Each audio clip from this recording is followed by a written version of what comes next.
Hello everyone, my name is Cliff and welcome back to my channel. This is Cliff's Dark Gems. Today, a January reading update, including my first 5-star read for the year. Stay tuned.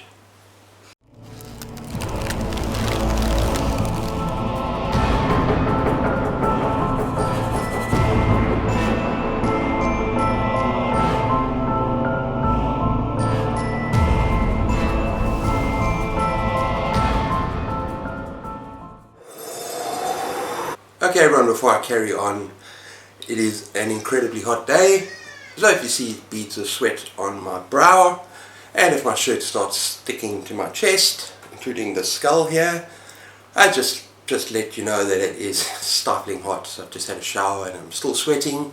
That's the way it is down here in the subtropics. But yeah, I'll do my best. First of all, let's get on with the Read What You Own challenge. I'm currently on my 29th book. And that is Stephen King, Finders Keepers. Now this is the second part of the Bill Hodges trilogy, and it's part of the Hoddy Readathon, which I've mentioned before, and in fact I'll link the names relevant down below. But yeah, I'm enjoying it so far, but I've only just really started. And also, the books that I'm going to mention now, there are 5 of them, 5 I've read so far in January. I'm going to mention from my least favourite to my favourite. Saving the best for last, which might well be a contender for my top 10 by the end of the year. It's that good. Okay, so stay tuned for that. First up we have Dark Mountain by Richard Laymon. Now this was a 3-star read for me, and definitely my least favourite out of all the Laymon books that I've read so far. It's still not a bad book, still fun, and I love the premise. It's about these 2 families that go on a camping trip. And they go out in the wilderness and they hike and then they camp by this lake. And it's actually quite a lot of fun at the beginning, even though it's quite a big cast of characters. Mostly horny teenagers and horny adults staring at each other's rumps and breasts, and typical Richard Laymon, always focusing kind of on the body parts and on the male gaze. But still, it's quite a lot of fun. And the first part is great because it almost becomes like a survival horror kind of thing. Because in the wilderness and in the mountains there's this evil old crone, this evil old witch, and her son, who just happens to be a very horny, very nasty man who kind of likes to go rapey on the people that come into the mountains. And it's excellent story at the beginning. There's a lot of tension, but somewhere in the middle it just kind of changes tact. It goes into a different area. I'm not going to go into spoilers, but it kind of goes into a direction that I didn't completely buy into. It's still fun and I enjoyed the ending, but I didn't like what happened to the story halfway through. It kind of goes in a completely different direction. But still, 3 stars. That is Richard Laymon, Dark Mountain. Okay, the second book that I read was more a short story or longer short story. Herbert West, Reanimator by H.P. Lovecraft. I hadn't read this one before. It is kind of a, sort of not a mock retelling, but like a retelling of Frankenstein. And it was great. I gave it about 3.5 stars. It's a first person narration from this friend of this Dr. Herbert West, who's kind of like a mad doctor, kind of got a psychopathic kind of dude. And he is doing these experiments, increasingly bizarre experiments, grim experiments, because he wants to reanimate dead flesh. And I enjoyed this. I think one of the biggest problems I had was that originally the story was told as a series. So each chapter, when you're reading it as a single narrative, each chapter, at the beginning of the next chapter, it kind of goes back what happened at the end of the last chapter. So it is actually quite tedious, and it's kind of distracting as a reader. So I didn't enjoy that particular part of it. But it is quite grim. It is quite grotesque, quite gory compared to Frankenstein. And I enjoyed it. But yeah, it gets 3.5 stars, and it doesn't really compare to a lot of other Lovecraft's work, in my opinion. That is Herbert West, Reanimator.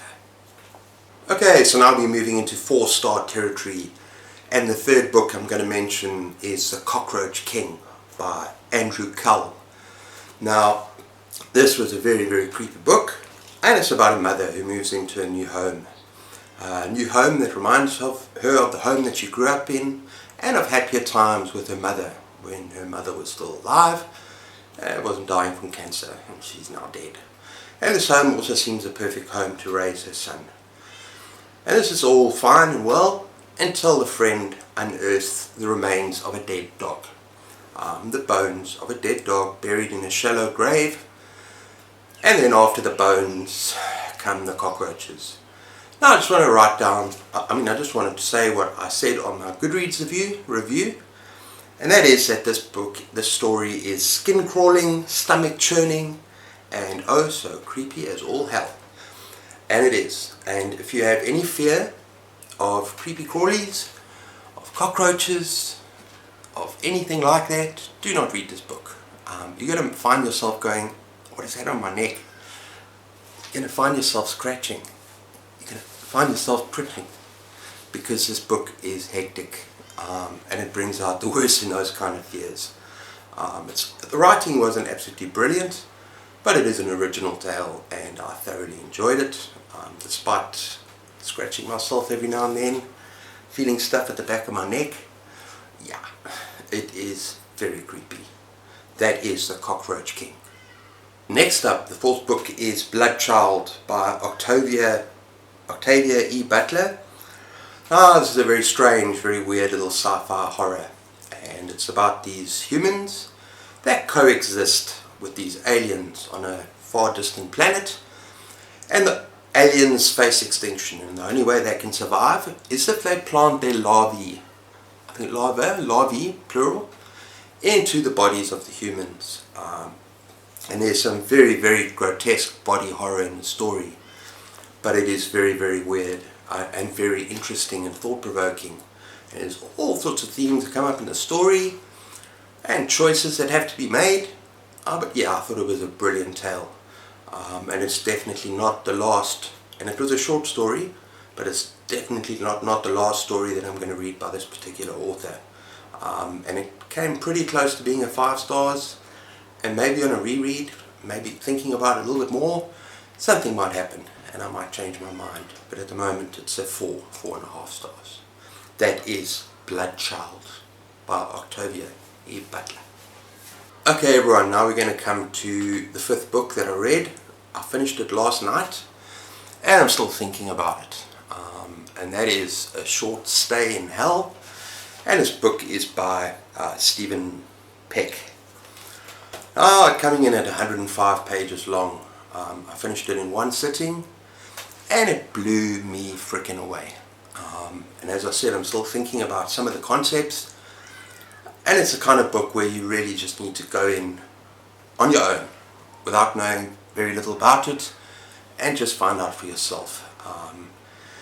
Just very basically, it's about this Mormon, this man who dies of cancer, and he's absolutely convinced he's going to join his family and his children in heaven.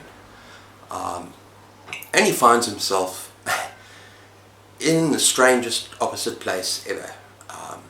Now you like reading, right people? You watch booktube, we enjoy reading. Surely the idea of hell in a giant library shouldn't be that bad. You're surrounded by books. And it's even at the beginning, without saying too much, appears to be quite comfortable. I'm not going to say any more than that, except that this library is modelled on another book, the library of, what's it called again?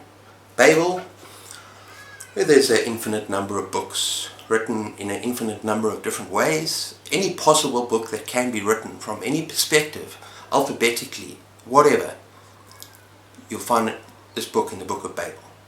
So this guy gets put in this hell, this library, and he has to find the story of his life. And each book is written exactly 410 pages. He has to find the book of his life, told perfectly, and then he's promised freedom. Only problem is that every book sounds like gibberish. Almost every book. I'm an English teacher. I've never understood this whole numbers thing.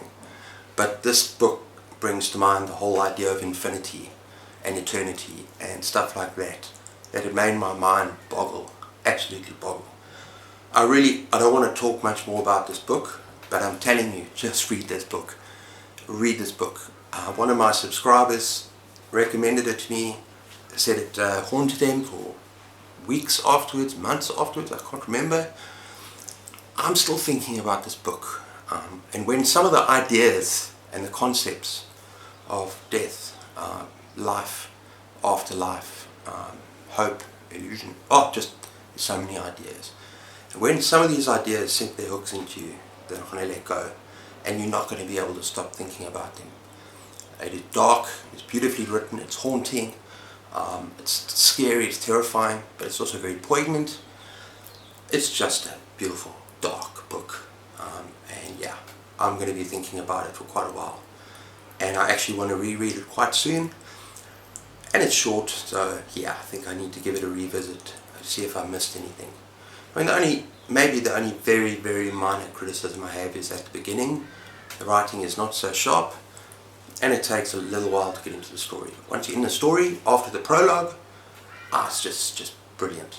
And every page is just something new to discover. And I'm not normally the one that's into philosophy and existentialism, because this is a existentialism sort of hell. I've never been reading that kind of stuff, but I think I might search it out a bit more and find out more about it, because this book literally blew me away. Blew my little mind. So yeah, that is A Short Stay in Hell by Stephen Peck. Okay everyone, so those are the 5 books I've read so far in the month of January. And I'm busy with a Stephen King book, and then after that I've got a lot of short books, so hopefully I can fill up this chart a little bit quicker and get to my 100 books before I can buy anything else. But yeah, that's me today. Let me know what you think down in the comments below, and take care of yourselves. Phew, hot day. Take care of yourselves, keep those pages turning, and cheers.